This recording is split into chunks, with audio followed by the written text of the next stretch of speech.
Depending on what country you come from, when you first visit Japan, one of the things you notice isn't the food, or the temples, or even the bullet trains. It's the traffic. Cars drive on the left side of the road. The steering wheel's on the right. Even the escalators in Tokyo encourage people to stand on the left. The explanation most people hear is simple enough. Japan drives on the left because Britain helped build its railways. Well, it sounds reasonable. After all, Britain also drives on the left, and the British engineers played a major role in modernizing Japan during the 19th century. But there's just one problem. That isn't the whole story. In fact, by the time British engineers arrived in Japan, the idea of keeping to the left had already been part of Japanese life for centuries. To understand why, we have to go back long before cars and before trains, and even before Japan had paved roads. We have to go back to the age of the samurai. Imagine you're walking through Edo, modern-day Tokyo, in the early 1700s. The city is already one of the largest in the world, with well over 1 million people. Merchants carry goods through crowded streets, children dart between market stalls, and samurai weave their way through the crowds on official business. The streets are busy, but they're narrow. Most people are on foot, and almost everyone understands an unwritten rule that keeps the city moving. There were no painted lane markings, no traffic signs, or no police directing pedestrians, yet people generally kept left, and the reason had everything to do with what many men carried at their side. A sword, more specifically the katana, or longsword of a samurai. Samurai traditionally wore their swords on the left side of their body. This made sense because the vast majority were right-handed. Wearing the sword on the left allowed it to be drawn quickly with the right hand, but it also created a practical problem. Imagine 2 armed samurai passing each other in a narrow street. If both walked on the right, their scabbards could easily strike one another. That might sound like a minor inconvenience today, but in feudal Japan, accidentally knocking another's sword wasn't simply embarrassing.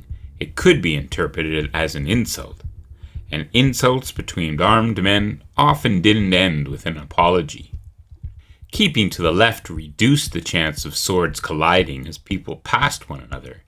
It wasn't a written national law, but over generations it became accepted etiquette in many parts of Japan. This explanation is often repeated as historical fact, but it's worth being careful here. Historians debate exactly how widespread this custom was, and whether it alone explains Japan's later traffic system. There isn't a single surviving decree from the shogunate ordering everyone to walk on the left because of swords. What we do know is that left-sided travel became a common practice in many areas during the Edo period, and the practical realities of carrying swords almost certainly played a role. Which just goes to show you that sometimes history isn't built on one dramatic event. Sometimes it's built on thousands of ordinary habits repeated every day. There's also another reason this custom made sense. Japan during the Edo period was remarkably stable. For more than 250 years, the Tokugawa shogunate maintained peace across much of the country. Roads connected major cities, merchants traveled regularly, and official processions moved between domains. As traffic increased, customs became valuable. When everyone instinctively kept to one side, congestion was reduced. Whether you were leading horses, carrying rice, or escorting a daimyo, predictable movement made travel safer and more efficient. What may have begun as simple etiquette gradually became normal behavior and simply the way people moved. But the story doesn't stop here. In the middle of the 19th century, everything changed. For more than 200 years, Japan had largely isolated itself from the outside world. But in 1853, American Commodore Matthew Perry arrived with his famous Black Ships, demanding that Japan open its ports to foreign trade, and the old order began to crumble. Within a few decades, the Tokugawa shogunate had fallen, the emperor was restored to power, and Japan launched one of the fastest modernization projects in world history. Railways, factories, telegraph lines, universities. Japan wanted to catch up with the industrial powers of Europe as quickly as possible, and that's where Britain enters the story. When Japan began building its first railways in the 1870s, it turned to Britain for expertise. At the time, Britain was the undisputed leader in railway engineering. British engineers designed the tracks, supplied locomotives, and trained Japanese workers. And since British trains ran on the left, Japan's new railways did as well. As the railway network expanded across the country, left-side movement became even more deeply ingrained. Millions of passengers became accustomed to boarding from specific platforms, following station signs, and moving with the flow of traffic. Long before most Japanese families owned a car, they were already participating in a transportation system built around left-side travel. Then came the automobile. At the beginning of the 20th century, cars were still a novelty in Japan. They shared the roads with pedestrians, horses, handcarts, and bicycles. There wasn't yet a nationwide standard governing which side of the road motorists should use, and in some places practices varied. As automobiles became more common, however, consistency became increasingly important. In 1924, Japan officially required drivers to keep to the left. By then, the decision felt almost inevitable. The railways already operated that way, and pedestrians were accustomed to keeping left in many situations. The country wasn't adopting a strange foreign custom, it was formalizing one that had developed over generations. Ironically, Britain never ruled Japan. Unlike many parts of Asia, Japan remained independent throughout the colonial era. It selectively borrowed ideas from abroad, but almost always adapted them to fit Japanese society. Left-side driving is a perfect example. Britain influenced the system, but it didn't create it from nothing. And that's a pattern you'll see again and again throughout Japanese history. Whether it's railways, or baseball, or department stores, or even curry rice, Japan has often imported ideas from overseas, then reshaped them until they become uniquely Japanese. Driving on the left is no different. If you travel around Japan today, you'll notice that left-side traffic extends far beyond cars. Pedestrians often naturally keep left on sidewalks. Many railway stations guide passengers to walk on the left through corridors. On highways, overtaking happens on the right because slower traffic stays to the left. Even at busy intersections in Tokyo or Osaka, the flow of people often mirrors the flow of vehicles. Of course, there are exceptions, and anyone who has visited Osaka might already be smiling.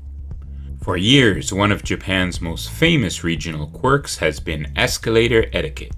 In Tokyo, people traditionally stand on the left and walk on the right. In Osaka, it's the opposite. People stand on the right and walk on the left. No one's entirely certain how this difference began, although one popular theory links it to visitors arriving during the 1970 Osaka Expo. Recently, however, several cities have been encouraging people to stand on both sides of the escalators to improve safety and reduce accidents. Even something as simple as standing on an escalator has its own fascinating history in Japan. But if you really want to appreciate how deeply left-side driving became embedded in Japanese life, there's one event that almost no one outside Japan has heard of. It happened not 100 years ago, but less than 50.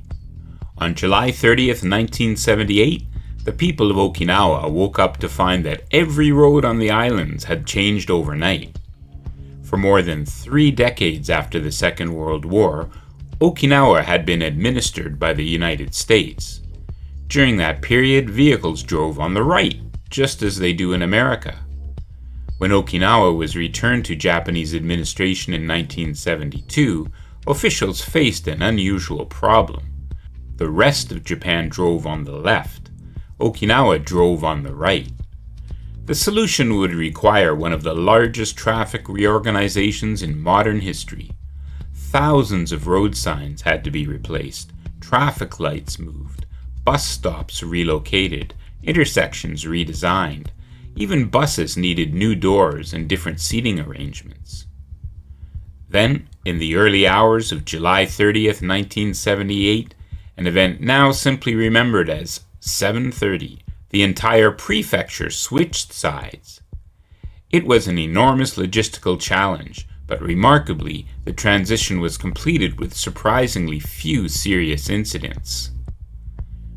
The success of this is a reminder that something we rarely think about, what side of the road we drive on, is actually one of the most carefully coordinated systems in modern society. And yet, once we're used to it, it feels completely natural. So, to sum up, was it really the samurai that created this left side of things in Japan? The honest answer is partly. If someone tells you Japan drives on the left only because of samurai swords, they're oversimplifying the story. But also, if someone says it's only Britain built Japan's railways, they're leaving out centuries of history. The real answer lies somewhere in between. Of course, the side of the road you drive on is ultimately arbitrary. Roughly 2/3 of the world's population drives on the right, while about 1/3 drives on the left. Neither system is inherently better. What matters is that everyone follows the same rules.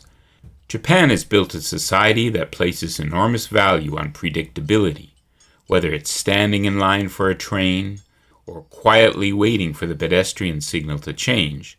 Countless small habits allow millions of people to share limited space with remarkably little friction. Driving on the left is just one expression of that broader way of thinking, and something as simple as which side of the road you drive on turns out to be a window into Japan's history itself. If you enjoyed uncovering one of Japan's lesser-known stories, there are many more waiting to be explored, because some of the most fascinating things about Japan aren't the ones that stand out at first glance, they're the ones hiding in plain sight. Thanks for watching, and as always, if you enjoyed this video, please don't forget to like, subscribe, and share it, and this channel, with anyone you think might enjoy a few tidbits from Japan.